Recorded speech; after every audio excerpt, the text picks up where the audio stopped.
अखिल भूमंडलीय सर्व शिरोमणि मुनि समाज के संस्थापक आदि मुनीश्वर योगेश्वर सदगुरुदेव शिव मुनि महाराज की जय। उपस्थित मुनि वृंद, साधु सज्जन वृंद, संत वृंद, साधक वृंद, आध्यात्म ज्ञान के जिज्ञासुओं और प्रेमियों, सभी श्रोता वृंद, आप सबको मेरा कोटिशः नमन, सप्रेम जय जीव।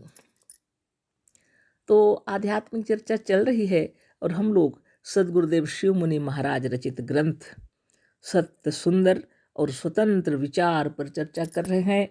अध्याय 7 पर चर्चा हो रही है। शीर्षक है ईश्वर के भक्तों की मुक्ति। इसी पर चर्चा चल रही है ना। कल जो चर्चा किए उसका अंतिम 2 लाइन यानी 2 वाक्य पढ़ लेते हैं, फिर आगे हम लोग करें चर्चा। सबसे उच्च पद आत्म पद है। सबसे बड़ी और पवित्र वस्तु है मुक्ति, स्वतंत्रता और स्वाधीनता। यहाँ तक हम लोगों की चर्चा हो गई। खूब चर्चा हुई। आगे पढ़ते हैं। स्वाधीनता, स्वतंत्रता, मुक्ति और स्वराज किसी दूसरे लोक में नहीं मिल सकता। वह चाहे शिवलोक हो या विष्णु लोक हो, वह चाहे बहिष्ठ हो या स्वर्ग हो। दूसरे का लोक, दूसरे की वस्तु, दूसरे का शासन, चाहे वह ईश्वर ही का क्यों न हो, सुखदायी नहीं हो सकता। हर प्रकार की परवशता बंधन है, मुक्ति नहीं। अतः ईश्वर के भक्तों की यह सालोक्य और सामीप्य मुक्ति किसी तरह से भी मुक्ति नहीं कहला सकती। परवशता कभी सुखदायिनी नहीं हो सकती। ये अब विचारणीय बात रही। आरंभ से इस विषय पर चर्चा हो रही है। और ये चर्चा है और चलेगा जब तक हम लोग के मन को पूर्ण शांति ना मिले। सदगुरु ऐसा ही लिखते हैं, है ना। स्वाधीनता, स्वतंत्रता, मुक्ति और स्वराज किसी दूसरे लोक में नहीं मिल सकता। अब इतना तो हम लोग समझ ही गए। स्वाधीनता, स्वतंत्रता और मुक्ति और स्वराज यह दूसरे के लोक में नहीं मिल सकता, कदापि नहीं मिल सकता। वह चाहे शिवलोक हो या विष्णु लोक। शिव के लोक में शिव का शासन, विष्णु लोक में विष्णु का शासन, है ना। चाहे बहिष्ठ हो या स्वर्ग, वहाँ भी खुदा या ईश्वर का शासन। दूसरे का लोक है वह, दूसरे की वस्तु, दूसरे का शासन, है ना। दूसरे की वस्तु है, दूसरे का शासन है, चाहे वह ईश्वर ही क्यों ना हो। शासन तो किसी न किसी का चल रहा है ना। वहाँ स्वराज कैसा सुखदायी नहीं हो सकता। चाहे वह ईश्वर का ही शासन क्यों न हो, सुखदायी नहीं हो सकता। हर प्रकार की परवशता बंधन है। हर प्रकार की परवशता बंधन है, मुक्ति नहीं। अतः ईश्वर के भक्तों की यह सालोक्य और सामीप्य मुक्ति किसी तरह से भी मुक्ति नहीं कहला सकती। परवशता कभी सुखदायी नहीं हो सकती। सदगुरुदेव पूर्णतः प्रमाणित कर दिए कि सालोक्य मुक्ति हो या सामीप्य मुक्ति। यानी सालोक्य मन ईश्वर के लोक में, सामीप्य मन ईश्वर के निकट। ये दोनों मुक्ति नहीं है। यह परवशता जो है सुखदायिनी नहीं हो सकती। मुक्ति क्यों चाहते हैं लोग? सुख प्राप्त करने के लिए। यहाँ क्या सुख है? कोई सुख नहीं। सालोक के मतलब जिस ईश्वर के लोक में रहना, और सामीप्य मतलब ईश्वर के निकट। जैसे आर्य समाजी वालों की मुक्ति है कि एक कल्प तक ईश्वर के पास रहते। तो यह तो दूसरों के राज है, गुरुदेव का कहना है। हाँ, अभी विचार कर लीजिए। सदगुरु का कहना है दूसरे का लोक, दूसरे का शासन, चाहे ईश्वर का ही क्यों न हो, सुखदायी नहीं हो सकता। हर प्रकार की परवशता बंधन है, मुक्ति नहीं। तब देखिए, परवशता में सुख नहीं मिलता। कैसे सुखदायी नहीं होगी वह दूसरों के अधीन में रहकर। इसलिए आगे फिर पढ़ते हैं। यह तो विचार कर लीजिए आप भी। सालोक्य मुक्ति के लिए यदि सचमुच कहीं स्थान हो, मान लीजिए सालोक्य मुक्ति लेकिन जैसे कहीं स्थान हो, शिवलोक हो, विष्णु लोक, गुरुदेव लिखे हैं शिवलोक, विष्णु लोक, स्वर्ग और बहिष्ठ का यदि सचमुच कहीं अस्तित्व हो, तो वहाँ जाकर कोई सुखी और मुक्ति नहीं हो सकता। अब ये भी विचारणीय बात है।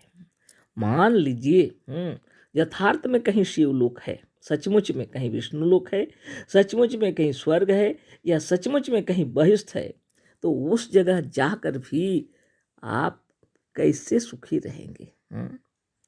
सोच लीजिए, दूसरों के लोक में, दूसरों के राज में पहुंचकर आप कैसे मुक्त होंगे और कैसे सुखी होंगे? संभव है क्या? दूसरे की बात, दूसरे लोक की बात, दूसरे देश की बात, स्वराज नहीं है वहाँ, है ना। यह सिद्ध है कि वहाँ पर सबसे बड़े और महान पुरुष ईश्वर होंगे। यह तो सिद्ध हो गया ना कि जहाँ पर आप जाना चाहेंगे, शिवलोक हो, विष्णु लोक हो, स्वर्ग हो, बहिष्ठ हो, वहाँ कौन होंगे? वहाँ पर यह सिद्ध है कि वहाँ जो कोई होंगे सबसे बड़े और महान, जिसको माना जाता है वह सबसे बड़े और महान पुरुष यानी ईश्वर होंगे। और उनके सिवा दूसरे मनुष्य भी जिनका पुण्य अधिक होगा। अब यह और एक विचार है, जहाँ आप पहुँचेंगे उसके साथ साथ कौन होंगे? महान पुरुष, सर्वशक्तिमान ईश्वर तो रहेंगे, साथ में उनके अलावे और भी होंगे मनुष्य भी जिनका पुण्य अधिक होगा। कुछ मनुष्य ऐसे हैं जिन्होंने अच्छे कर्म ज्यादा किए हैं, अधिक पुण्य किया है उन्होंने, वह अधिक सुखी होंगे, निश्चित है। और जिनका कम होगा वह कम सुखी होंगे। तो जो अधिक पुण्य का काम किए हैं वह स्वर्गलोक में रहेंगे तो भी उनको अधिक सुख दिया जाएगा, जो अधिक पुण्य किए हैं, और जो अधिक सुखी होंगे। और जिनका कम है, पुण्य कम है, वो कम सुखी होंगे। यदि अधिक से अधिक पुण्य और सच्ची भक्ति करने वाले भी कम से कम पुण्य करने वाले के बराबर ही सुखी हों, तो इसमें ईश्वर का अन्याय होगा। आप सोच रहे होंगे ऐसे कैसे हो सकता है, लेकिन देखिए, विचार कीजिए। सदगुरुदेव कह रहे हैं, यदि कोई अधिक पुण्य किया है और जो उतना पुण्य नहीं किया है, और दोनों को बराबर सुख दिया जाए, यह तो अन्याय है ना। जिसने जितना मेहनत किया उसका माने मेहनत का फल उस हिसाब से मिलना चाहिए। जिसने मेहनत किया उसको भी, जिसने मेहनत उतना नहीं किया उसको भी बराबर सुख दिया जाए, तो ये तो अन्याय हुआ ना। सदगुरु कह रहे हैं, उन्हीं के शब्दों में पढ़ लेती हूँ, है ना। कितनी बड़ी बात। यह सिद्ध है कि वहाँ पर सबसे बड़े और महान पुरुष ईश्वर होंगे। उनके सिवा दूसरे मनुष्य भी जिनका पुण्य अधिक होगा वह अधिक सुखी होंगे, और जिनका कम होगा वह कम सुखी होंगे। यदि अधिक से अधिक पुण्य और सच्ची भक्ति करने वाले भी कम से कम पुण्य करने वाले के बराबर ही सुखी हों, तो इसमें ईश्वर का अन्याय होगा। अतः सुख की न्यूनता और अधिकता पुण्य के परिमाण से वहाँ भी रहेगा। अब तो रहा गड़बड़, वहाँ भी अब सुख की न्यूनता, सुख कम हो सकता है, अधिकता अधिक हो सकता है, पुण्य के हिसाब से, पुण्य के परिमाण के हिसाब से। तब तो हुआ गड़बड़ ना। सुख की न्यूनता ही दुख है। जहाँ सुख कम हुआ उसी को दुख कहते हैं। सुख और दुख अपेक्षाकृत होता है। सुख अगर है तो दुख नहीं है, दुख अगर है तो सुख नहीं है, यानी कम है। कुछ तो कारण है, नहीं तो दुख कैसे होगा। सदगुरु कहते हैं, जहाँ सुख की न्यूनता हो वहीं दुख है। दुख कोई वस्तु नहीं है। सुख की कमी को ही दुख कहते हैं, है ना। बहुत बड़ी बात है। सुख कोई वस्तु नहीं है, दुख, सुख की कमी को ही दुख कहते हैं। गुरुदेव कहते हैं कि क्या लिखे हैं, देख लेते हैं। सुख की कमी को ही दुख कहते हैं। अच्छी तरह समझ लीजिए, है ना। सदगुरु कह रहे हैं, दुख कोई वस्तु नहीं है, सुख की कमी को ही दुख कहते हैं। जब वैकुंठ में सुख की न्यूनता और अधिकता रहेगी तो वहाँ दुख का होना अवश्यम भावी हो जाता है। दूसरों को अपने से अधिक सुखी देखकर बहुतों के हृदय में ईर्ष्या, द्वेष की सृष्टि हो जाएगी, जो स्वाभाविक है। स्वर्ग में भी जब आप पहुंच जाएंगे और देखेंगे जो अधिक पुण्य किए हैं उनको अधिक सुख दिया जा रहा है, जो कमती पुण्य किए हैं उनको कम सुख दिया जा रहा है। तो सुख में जहाँ कमी हुई वहाँ दुख उत्पन्न हुआ, निश्चित है। बहुत बड़ी बात है।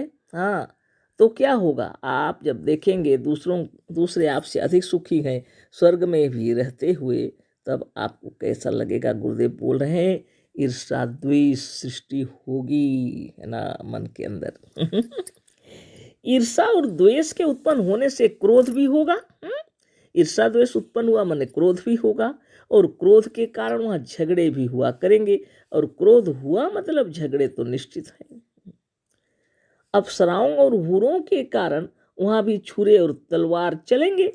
अप्सराओं और हूरों के कारण वहां भी छुरी तलवार चलेंगे, लड़ाई होगी, लेना चाहेंगे अप्सराओं को। मतलब यह है कि वहां जहां बड़ाई छोटाई है, द्वैत है। मतलब यह है कि जहाँ बड़ा और छोटा का नियम कानून है, जहाँ द्वैत है, जहाँ राजा और प्रजा का भाव है, जहाँ स्वामी और सेवक है, जहाँ आशिक और माशूक है, जहाँ शराब और ईर्ष्या द्वेष है, वहाँ वही झगड़ा रहेगा जो इस दुनिया में है। तो ऐसी जगह में वही झगड़ा रहेगा जो इस दुनिया में है। अद्भुत है ना। अतः यह सालोक के सामी पर बहिष्ठ वाली मुक्ति मुक्ति नहीं, बंधन है। ध्यान से सुन लीजिए और विचार कर लीजिए। सदगुरुदेव शिवमुनि महाराज की जय। समय हो गया, कल फिर चर्चा होगी। अशेष धन्यवाद, कोटिशः नमन, सप्रेम जय जीव।